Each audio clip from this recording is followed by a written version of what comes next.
Bapak, Ibu, saudara-saudara yang kasih Tuhan, mari sebelum kita mendengarkan firman Tuhan, kita bersatu dalam doa. Kami bersyukur ya Bapa, karena pada minggu ini kami memasuki minggu ketiga bulan keluarga. Kami bersama-sama hendak merefleksikan perjalanan kehidupan keluarga kami, sehingga kami tetap menjadi keluarga yang berkenan di hadapan-Mu. Firman-Mu yang akan kami renungkan pada hari ini, kami percaya akan meneguhkan langkah kami, agar kami selalu selaras dengan kehendak-Mu. Di dalam nama Tuhan kami Yesus Kristus kami berdoa. Amin. Bacaan firman Tuhan yang akan kita renungkan bersama diambilkan dari Injil Matius pasal 22 ayat 15 sampai 22 yang demikian. Kemudian pergilah orang-orang Farisi. Mereka berunding bagaimana mereka dapat menjerat Yesus dengan suatu pertanyaan. Mereka menyuruh murid-murid mereka bersama-sama orang-orang Herodian bertanya kepadanya, "Guru, kami tahu Engkau adalah seorang yang jujur dan dengan jujur mengajar jalan Allah, dan Engkau tidak takut kepada siapapun juga, sebab Engkau tidak mencari muka. Katakanlah kepada kami pendapat-Mu. Apakah diperbolehkan membayar pajak kepada kaisar atau tidak?" Tetapi Yesus mengetahui kejahatan hati mereka itu lalu berkata, "Mengapa kamu mencobai aku, hai orang-orang munafik? Tunjukkanlah kepadaku mata uang untuk pajak itu." Mereka membawa suatu dinar kepadanya. Maka ia bertanya kepada mereka, "Gambar dan tulisan siapakah ini?" Jawab mereka, "Gambar dan tulisan kaisar." Lalu kata Yesus kepada mereka, "Berikanlah kepada kaisar apa yang wajib kamu berikan kepada kaisar, dan kepada Allah apa yang wajib kamu berikan kepada Allah." Mendengar itu, heranlah mereka dan meninggalkan Yesus lalu pergi. Demikianlah Injil Yesus Kristus. Berbahagia setiap kita yang mendengarkan dan memeliharanya. Haleluya.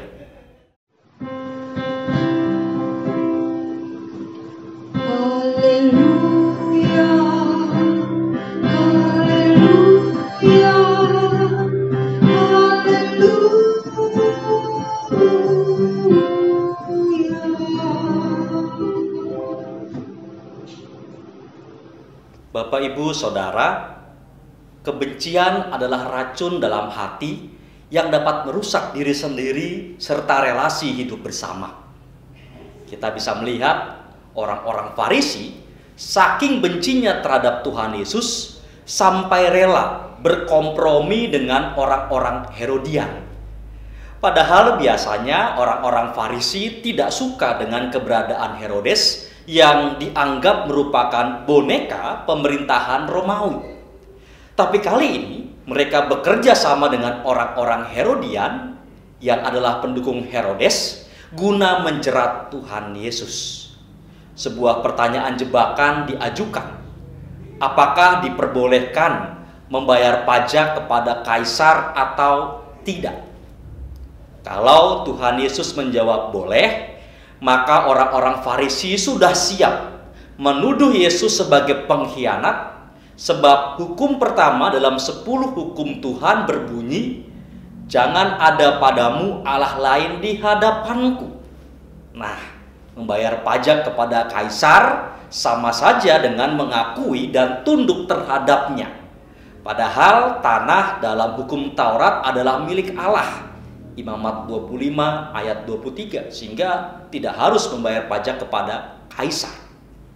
Tetapi sebaliknya, kalau Tuhan Yesus menjawab tidak boleh, maka orang-orang Herodian sudah siap menuduh Yesus sebagai pemberontak yang hendak mengacaukan stabilitas negara.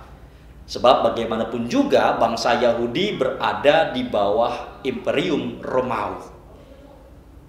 Tuhan Yesus tentu menyadari jebakan dari orang-orang Farisi dan orang-orang Herodian ini yang menganggap setara antara kedudukan kaisar dengan kedudukan Allah.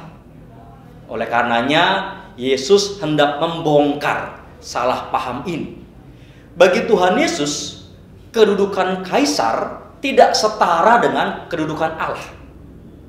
Kita bisa merujuk pada 1 Samuel pasal 8 yang menceritakan asal muasal munculnya raja, di mana dalam ceritanya Allah yang memberikan otoritas kepada raja. Maka begitu pula Kaisar Romawi sekarang memiliki kuasa dan memiliki otoritas atas daerah jajahan yang begitu luas. Itu semua disebabkan karena pemberian dari Allah. Maka kedudukan kaisar berada di bawah kedudukan Allah. Meskipun demikian, bukan berarti orang tidak perlu menaruh hormat terhadap kaisar. Setiap orang wajib menghormati kaisar justru karena ia punya kuasa yang berasal dari Allah. Nah, atas dasar inilah maka Tuhan Yesus memberikan jawaban. Berikanlah kepada kaisar apa yang wajib kamu berikan kepada kaisar, dan kepada Allah apa yang wajib kamu berikan kepada Allah. Atas jawaban ini maka kita bisa melihat bahwa bagi Tuhan Yesus masing-masing memiliki kedudukan dan otoritasnya yang berbeda. Maka berikanlah penghormatan yang sesuai dan sepantasnya. Hanya dengan bertindak secara tepat, maka orang akan mampu memenuhi kewajibannya dengan adil. Tentu tidak pantas menyamakan penghormatan terhadap kaisar dengan Allah. Jawaban Tuhan Yesus ini membuat orang-orang Farisi dan orang-orang Herodian menjadi bungkam karena mereka malu. Tuhan Yesus menunjukkan kepada mereka bahwa mereka tidak jeli dalam memandang kewajiban terhadap kaisar dan kewajiban terhadap Allah. Padahal ajaran para rabi di zaman itu mengatakan bahwa kita harus siap mentaati Roma dan mematuhi semua peraturan hukumnya. Tetapi tidak ada kompromi ketika kaisar melanggar hukum yang berlaku bagi Tuhan. Artinya, para rabi pada waktu itu mengajarkan bahwa Allah memang lebih tinggi daripada kaisar. Dan jawaban Tuhan Yesus semakin memperjelas kesalahpahaman orang-orang Farisi dan orang-orang Herodian yang malah menyamakan kedudukan kaisar dengan Allah. Nah, kalau kita kemudian hendak melihat petikan Injil hari ini, hendak mewartakan apa?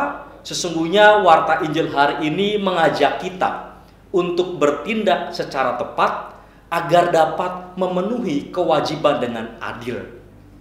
Dasar untuk bertindak secara tepat adalah Allah. Roma 11 ayat 36 dengan sangat indah menuliskannya. Sebab segala sesuatu adalah dari Dia dan oleh Dia dan kepada Dia.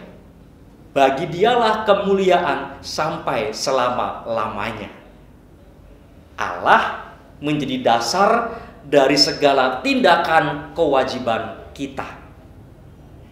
Seorang bapak gereja, Agustinus dari Hippo, mengatakan bahwa Allah adalah nilai tertinggi dalam kehidupan manusia. Hanya dalam Allah ada kesatuan, kebenaran, dan kebaikan yang penuh. Maka ketaatan kepada Allah akan mendatangkan keadilan.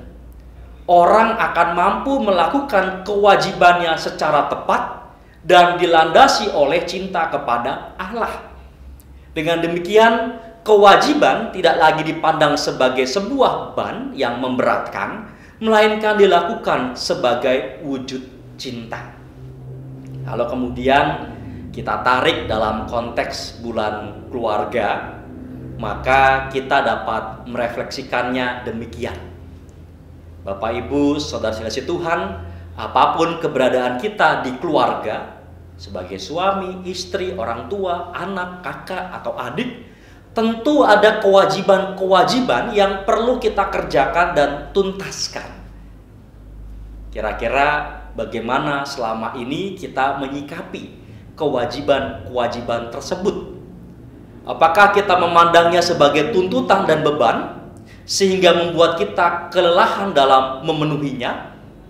Suami istri bertengkar karena merasa diri mereka lah yang paling banyak berkorban demi keluarga. Atau orang tua dan anak bertengkar karena saling menuntut satu sama lain. Dan akhirnya rumah terasa panas bagaikan neraka karena satu sama lain saling menyalahkan.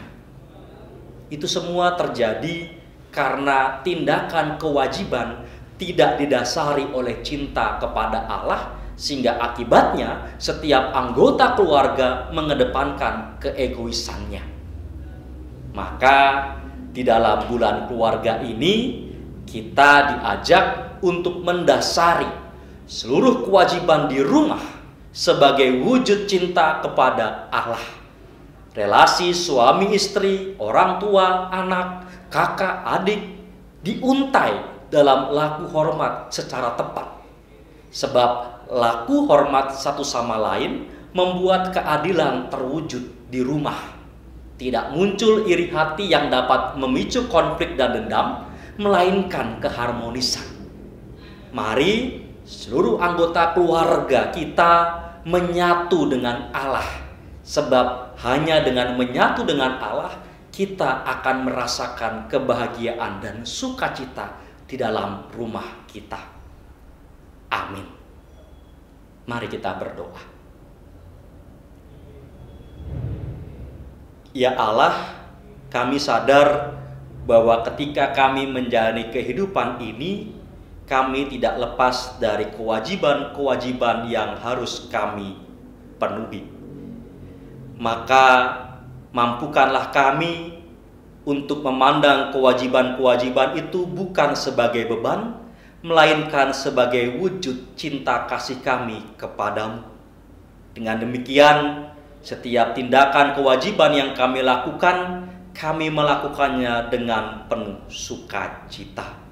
Dan kebahagiaan pun akan tercipta di dalam rumah tangga kami. Ikat kami selalu dalam cinta kasih-Mu ya Bapa, sehingga keluarga kami senantiasa merasakan damai sejahtera. Amin.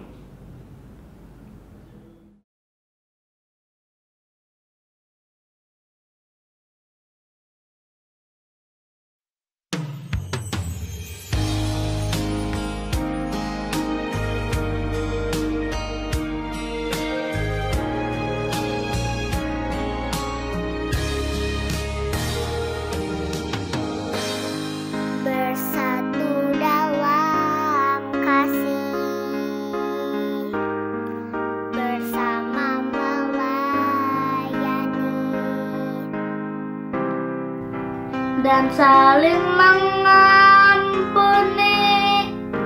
ini doa kami, ini rindu kami. Aku rasa isi rumahku memuji dan memuliakan-Mu. Penebusku, penyelamatku, penolong dalam hidupku.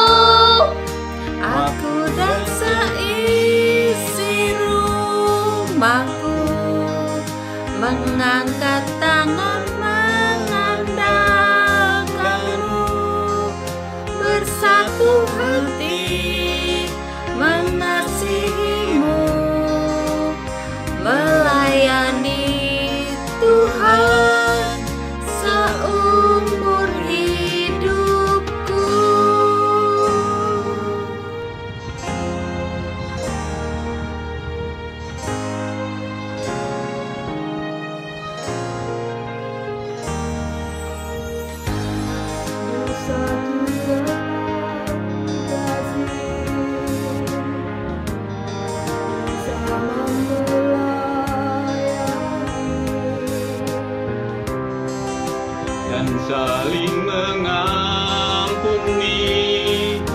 Ini doa kami, ini rindu kami. Sudah seisi rumahku memuji dan memuliakanmu. Penebusku, penyelamatku, penolong dalam hidupku.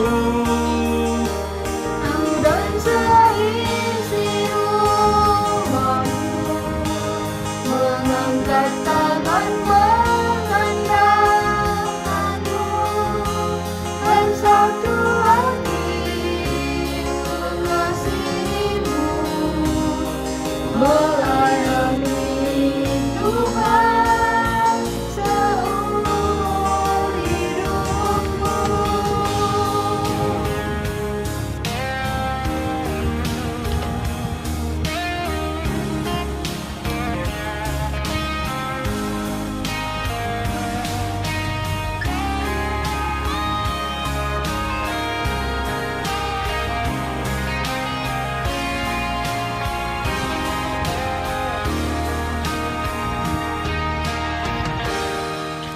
Aku seisi rumahku memuji dan memuliakanmu. Penebusku, penyelamatku, penolong dalam hidupku.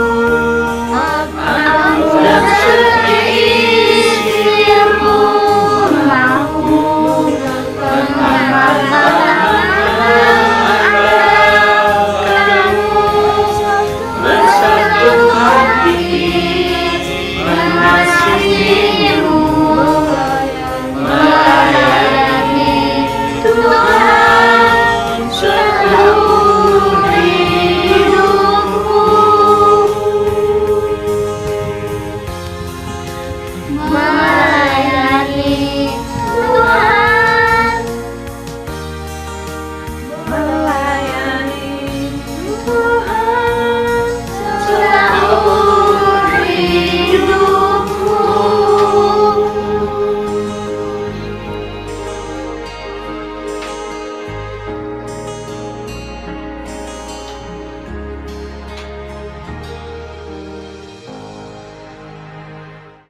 Marilah bersama dengan seluruh umat Allah di sepanjang sejarah penyelamatan Allah kita mengucapkan pengakuan iman rasuli yang demikian. Aku percaya kepada Allah, Bapa yang Maha Kuasa, Khalik langit dan bumi, dan kepada Yesus Kristus, Anak yang tunggal Tuhan kita, yang dikandung daripada Roh Kudus, lahir dari anak darah Maria, yang menderita di bawah pemerintahan Pontius Pilatus, disalibkan, mati dan dikuburkan, turun ke dalam kerajaan maut.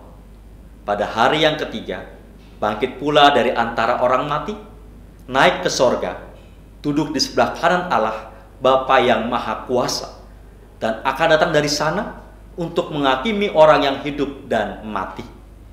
Aku percaya kepada Roh Kudus, gereja yang kudus dan am, persekutuan orang kudus, pengampunan dosa, kebangkitan orang mati, dan hidup yang kekal.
Mari kita membawa persembahan kita dan doa syafaat kita kepada Tuhan.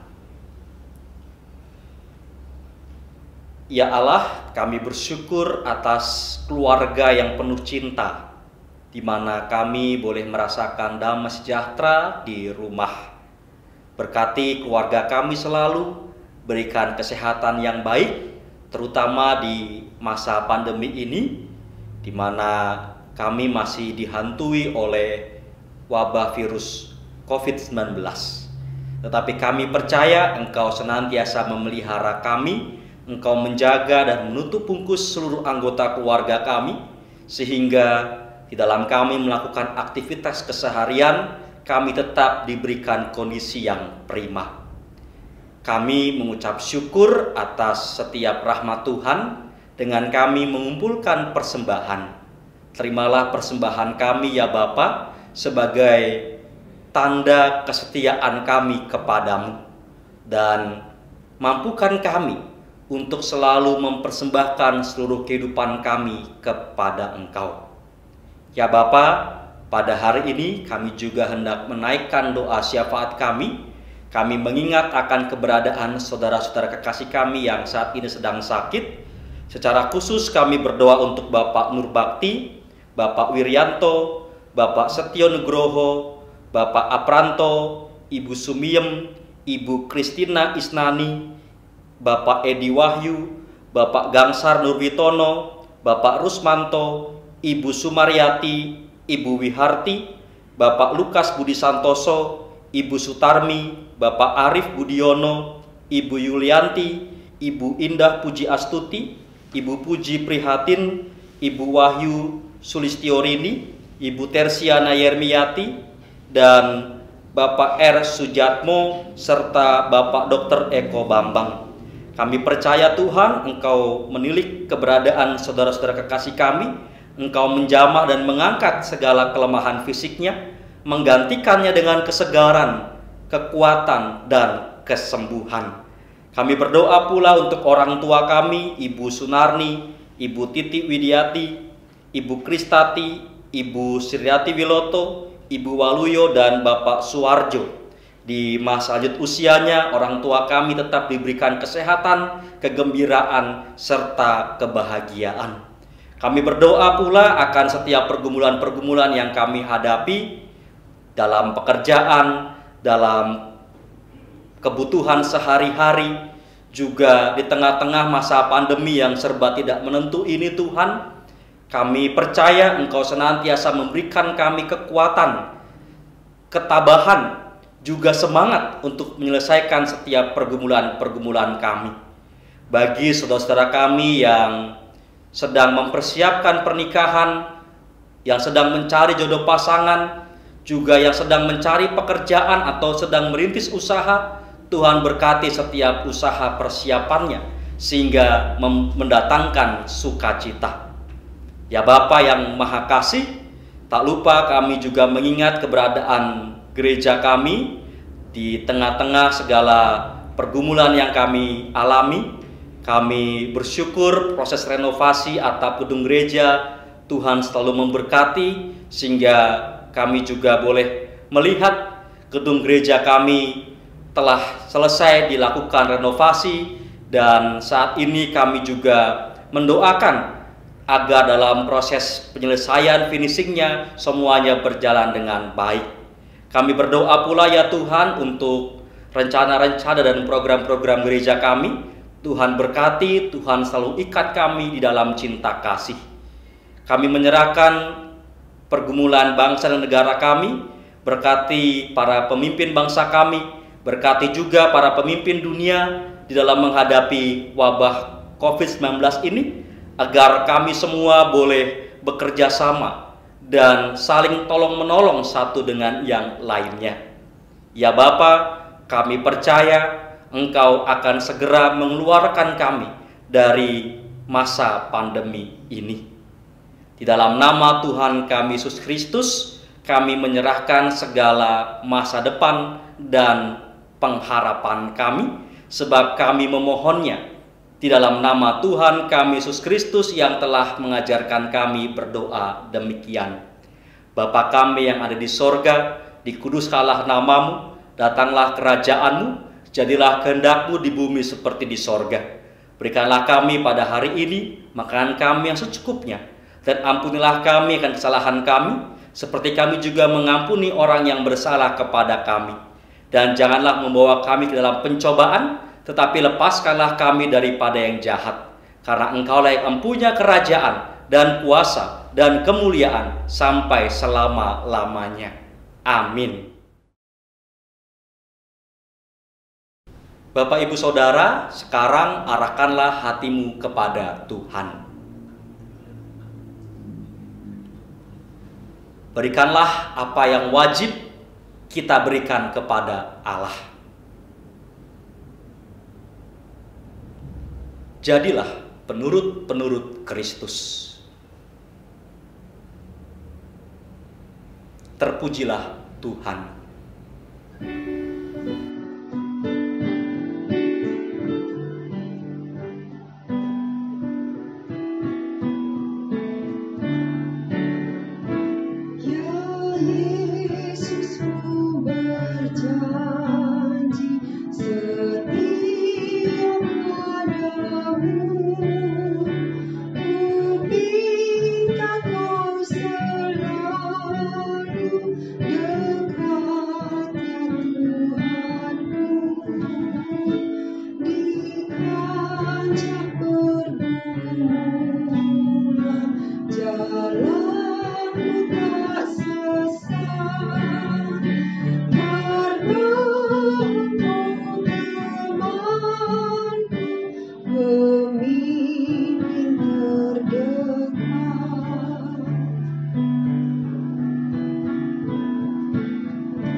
Terimalah berkat dari Tuhan. Tuhan memberkati saudara dan melindungi saudara. Tuhan menyinari saudara dengan wajah-Nya dan memberi saudara kasih karunia. Tuhan menghadapkan wajah-Nya kepada saudara dan memberi saudara damai sejahtera. Amin.